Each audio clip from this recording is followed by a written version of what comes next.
우리가 흔히 전세 사기 하면 빌라 전세 사기만 생각하시잖아요. 네. 그렇지 않아요?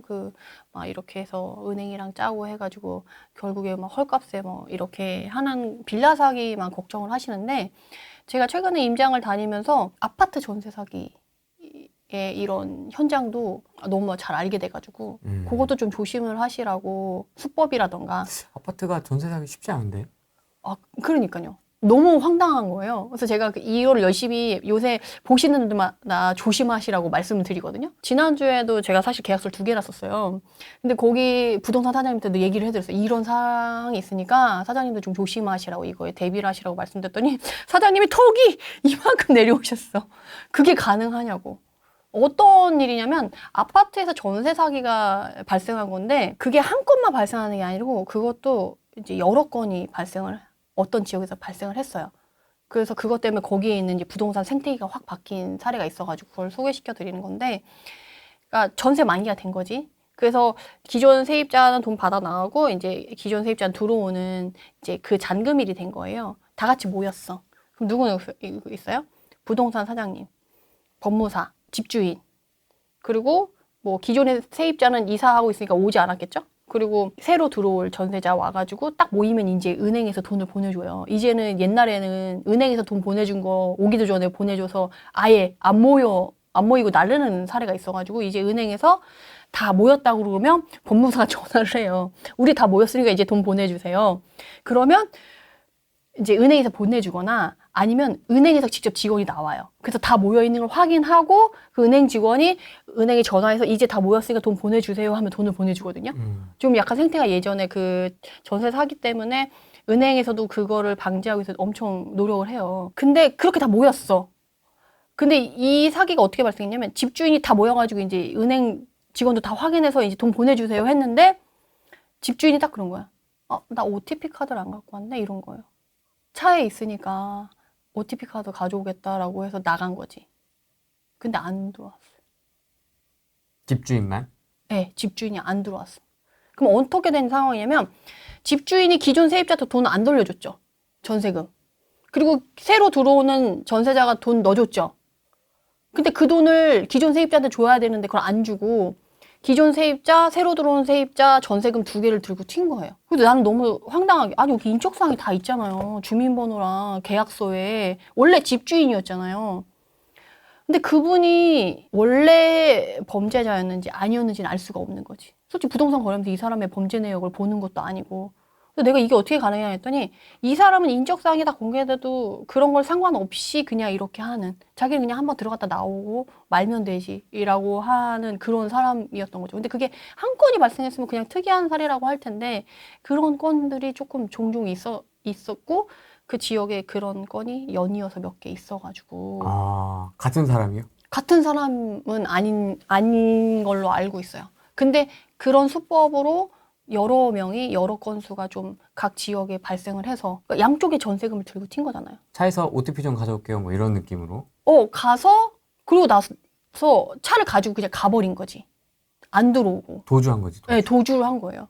인적사항인데 그럼 이 사람은 어떻게 되냐? 이 사람은 그런 거에 상관없는 사람이었던 거예요. 그래서 근데 우리가 사실 부동산 거래하면서 범죄 이력 내역을 보고하지는 않으니까, 그리고 그 사람이 그렇게 될지 모르는 거지. 그래서 그럼 이럴 때는 어떻게 되냐라고 했을 때, 이제 OTP 카드도 있는지 그것도 다 확인을 하거나, 아니면 OTP 카드를 안 갖고 왔다 그러면 양쪽에서 가야 되죠. 왜냐면 한 명만 가면 그치. 이게 뒤잡이질을 하다가 놓칠 수 있으니까 그렇지. 2명이 양쪽에서 가야 된다는 거예요. 그래서 제가 그거를 지난 주말에 계약서 쓸 때 사장님한테 얘기했더니, 그럴 줄 알고 자기네는 누가 뭐 가지러 간다, OTP 카드 가지러 간다 그러면은 은행원이랑 자기랑 2명이 같이 간대, 항상. 약간 그런 사례가 꽤 있었던 거예요. 그러니까 이제는 그렇게 되지 않게 이거를 하는 거지. 그래서 제가 그 다음에 그 사장님한테 이제 다 들어오면 문 잠가버리라고 했어요. 문 잠가버리고 이거 다 계약 끝나고 돈 왔다 갔다 할 때까지는 아무도 못 나가게. 그게 맞다라는 거지. 너무 깜짝 놀랐어요. 야, 그거는 도망간다는 얘기는 뭐 잡으려면 잡아봐라 뭐 이런 거네요. 난 잡아도 상관없어. 그리고 나는 그냥 한번 들어갔다 오지. 그러고 나서 그 돈을 가져가는 거. 이게 전세가 2배 가져가는 거면 억 단위잖아요. 이게 못해도 뭐 2억짜리다 그러면 4억이잖아요. 그렇죠. 그냥 한번 갔다 오고 4억 그냥 자기가 꿀꺽 하겠다라는 그런 생각으로 이거를 저지르는 거죠. 빌라 사기는 약간 투자자의 사기꾼이 투자자의 탈을 쓰고 하는 거라고 한다면 이거는 그냥 대놓고 그냥 범죄자가 그냥 들어와서 하는 그런 상황인 거죠. 근데 이런 것까지 우리가 근데 문제는 뭐냐면 부동산에서 그런 공제보험을 들잖아요. 이번에 공부하셨으니까 아시겠네. 2억까지만 되거든요. 네. 최대 2억까지만 되는데 양쪽 전세금이 2억이 넘는 경우가 너무 많지. 그걸 어떻게 할 거야, 그러면은. 그러니까 결국에는 서로 조심할 수밖에 없고 그렇게 나간다 하면 진짜 문 잠가 놓거나 아니면 같이 여러 명이 같이 가서 다 같이 OTP 카드 들고 오거나 뭐 이렇게 해야 되는 상황이 돼서 이제 누구도 믿을 수 없는 너무 각박한 상황이 된 거죠. 근데 이런 사례가 지금 사실 한두 건에 그쳤으면은 다행이긴 한데 제가 지역마다 이런 얘기를 좀 듣긴 들었어가지고 한두 지역 이상 그럼 들었고 수도권입니까 지방입니까 이런 얘기들이 많이 나오는 데가? 이런 거는 뭐 수도권 지방 특정도- 상관없이 특정도 없이. 예, 나타나는데 그래도 거의 한 5억 미만이 좀 많긴 해요. 5억 미만에서 전 재산에 해당되는 사람들이 너무 많죠. 그래서 너무 좀 충격이었어요. 인적사항이 다 있는데도 이렇게 들고 튈 수 있구나. 그런 사람들이 빈번하게 있구나. 그래서 그 지역에 그런 사건이 한번 발생하잖아요. 그럼 그 지역 부동산 생태가 확 바뀌어요. 모든 사람들이 다 전세보증보험을 들어요. 왜냐면 부동산 공제보험이 2억까지밖에 안 되니까 그 초과되는 건 못 받잖아요. 그러니까 전세보증보험을 드는 거야. 근데 전세보증보험을 들었어.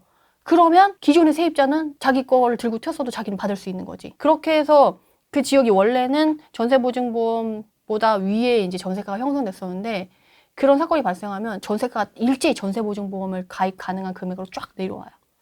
네. 이제 그 한도 내에서만 이제 전세가가 거래가 되고 보증보험을 모두 가입하는 걸로 확 바뀌는 상황이 되는 거죠. 그러니까 부동산 생태계가 바뀔 정도로 이 사건들이 좀 큰 것 같아요. 공제 증서가 있다고 해도 이게 또 협회에서 구상권을 또 청구하잖아요. 부동산한테. 부동산한테. 그러니까 이게 또 조금이라도 또 과실이 있으면 자기가 다 토해내야 되는 거예요, 돈을. 그러니까. 소리 지른 만큼 어마어마한 건 4억에서. 그러니까. 그 부동산 사장님은 그 안 쫓아갔다는 이유 하나마도 그 그렇죠. 사람이 그렇게 그렇죠. 될 줄 몰랐는데. 그렇죠. 너무. 진짜 깝깝하다, 진짜. 네. 근데 이런 사례가 생각보다 많아요. 그래서 요새는 진짜 누구도 믿을 수 없고 문을 짱가야 된다.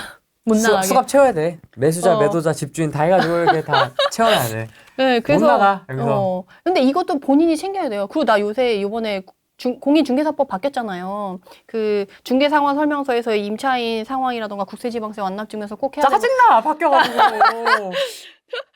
그래서 그것도 근데 제가 그거 7월 달에 발표되고 나서 그 이후로 거래를 꽤 했었거든요. 근데 그걸 지키는 부동산 사장님도 계시고 아직까지도 모르죠, 잘. 되게 소식이 늦어. 또 나이 많으신 분들은 그냥 하던 대로 되게 많이 추가됐거든요. 네. 임차인을 위한 그 확인 설명란하고 뭐 이게 되게 많이 추가됐거든요. 그 시험 중간에 그 개정이 돼. 짱나게. 시험 보기 시작하기 전에 그게 됐으면 괜찮은데 중간에 또 바뀌니까 이게 또 얹어서 해야 되는 거예요. 그렇죠. 개정법을. 네. 그리고 또 시험에 안 나오지 않고 그런 게 나오지 않아요? 안 나왔어요? 진짜? 억울하게 외웠는데 안 나왔어. 진짜 얄미워 죽겠어. 그리고 이렇게 쭉 설명할 때 솔직히 바뀌었으면 이런 부분이 추가됐다라고 하면서 그 부분을 조금 더 포인트를 주고 자세하게 설명을 해야 되잖아요. 그렇지. 그냥 상관없이 1번부터 쭉 그냥 강조 없이 그냥 이런 게 있어요. 그리고 쭉 내려가는 거야. 근데 그걸 처음 접하는 사람들은 뭐가 중요한지 모르니까 그냥 이렇게 쑥 넘어가더라고요. 이렇게 왜 보험 같은 거 할 때 형광펜으로 쳐주는 부분들이 있잖아요. 네, 맞아. 이거 중요하다. 이거 꼭 인지해라. 그러니까 그걸 해주는 부동산이 있고 그걸 안 해주는 부동산이 있어요. 심지어 국세지방세 완납증명서도 안 챙기시는 사장님도 있으시더라고요. 근데 그거 안 하면은 과태료 내셔야 되는데. 이제 나중에 좀 더 지나면 이제 범죄 이력 조회도 할 수 있게끔 할 수도 있을 것 같다는 생각이 듭니다. 이제. 근데 해야지. 더 심각해지면 이제 상황이. 근데 나는 이번에 이런 사례들을 보고 나서 이제는 범죄 이력 조회해야 되는 거 아닌가? 진짜. 그래서 왜냐면 부동산 사장님도 뭔 죄고 그 전세자분들은 무슨 죄예요? 그것도 해야지. 그러면 이제 부동산 사장님도 화가 나지. 이제 범죄 이력까지 조회까지 내가 해서 중개를 해야 되냐. 근데 그거는 이제 사장님도 지키고 세입자도 지키는 방향이니까 국회 우리 한번 건의를 해볼까요? 너라고? 표영 아저씨하고 같이 해. 거기 영향력 있잖아. 거기다 해. 거기서 뭐 콘텐츠 만들면 그 뭐지 자료화면으로 막 쓰더만 PD수첩 이런 데서 자료화면으로 막 열심히 쓰더만 그래요? 지식산업센터 뭐 이런 것도 쓰고 막 그러더만. 하기사 그 얘기 많이 하시더라고요. 자기가 뭐 이렇게 방송 그 영상 만든 거를 어서 갖다 쓰겠다고 연락이 온 자꾸